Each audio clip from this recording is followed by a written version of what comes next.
PEGI 18. Hi everyone, my name's Alex Hutchinson, Creative Director on Far Cry 4. I'm Mark Thompson, I'm the Narrative Director on Far Cry 4. Nice to meet you. Nice to meet you as well, and welcome to Karat, our new fictional location.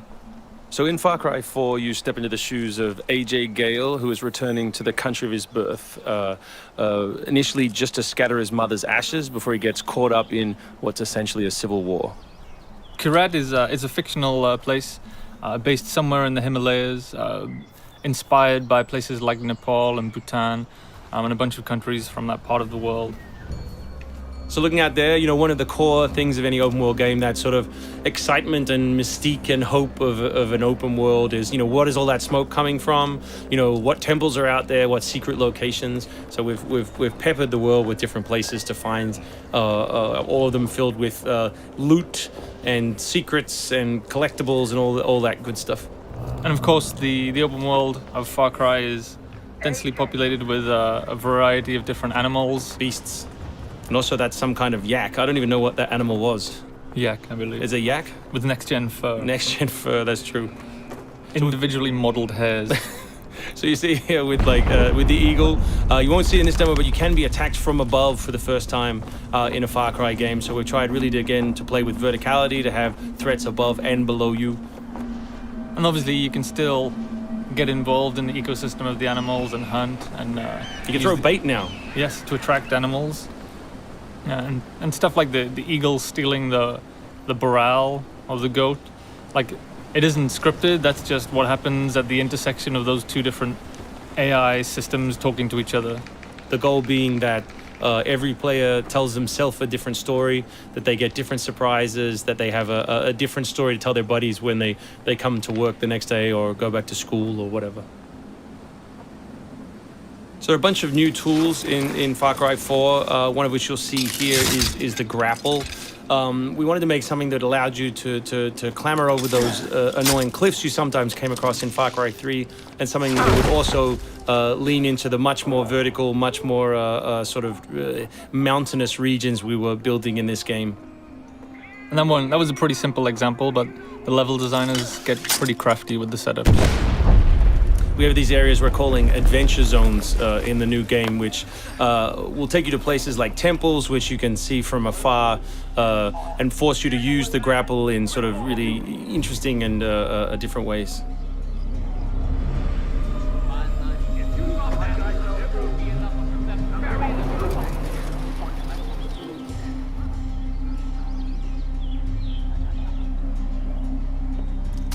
The auto crossbow is a new stealth weapon that we've introduced for Far Cry 4. It adds a little more versatility than the bow did in Far Cry 3. Obviously it sacrifices the long range for rapid fire, but it's still a super useful stealth weapon.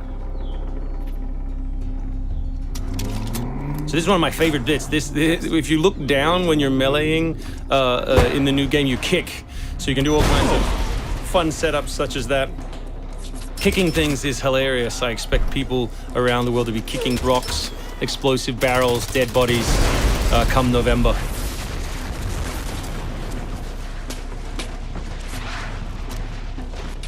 Our goal really was just to provide as many tools as possible, whether vehicles or animals or weapons or goofy stuff, and let people fit them together any way they want. Yeah, and we've snuck a few features in that fans of Far Cry 3 I think are going to be surprised by. Drive and shoot. Yes.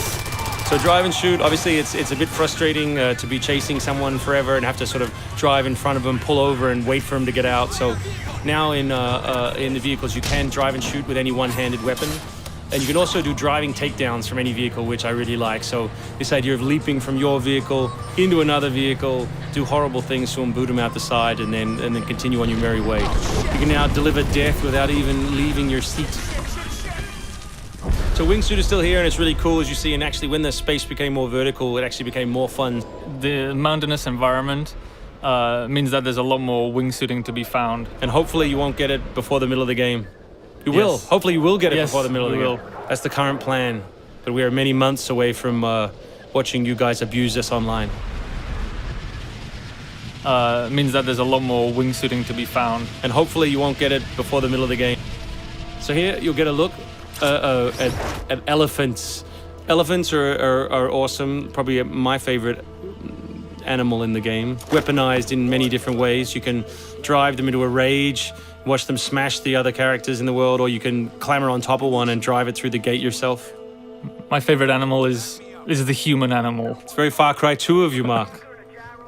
Oh, it's the shark of darkness.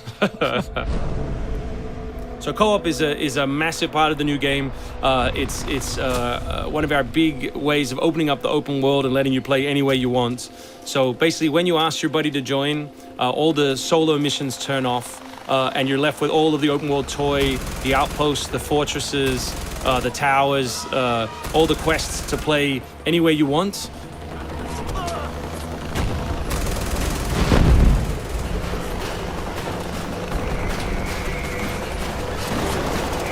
All right, let's do this. What do you think of the Buzzer, Mark, which is a small one-man helicopter? It's very red. No, but it's cool because it gives like this almost like developer perspective on the world. Like you normally in Far Cry 3 you could never really see an outpost, or you couldn't engage with an outpost from this kind of vantage point, which is really cool. So the outposts from Far Cry 3 were like the template for the fortresses. They're kind of like bigger, better, more badass version of the outpost to More badass. to paraphrase Cliffy B. Badassitude. So imagine charging that vehicle, you know, atop the elephant as opposed to just watching it happen. We spent a lot of money on that feature. Yeah, a lot of money. That Perhaps was we could have put that in a video. very expensive. So thanks everyone for watching. We really appreciate your time and we look forward to showing you a whole lot more gameplay in the coming months. The game ships, of course, November 18th worldwide on PS3, PS4, Xbox 360, Xbox One, and PC.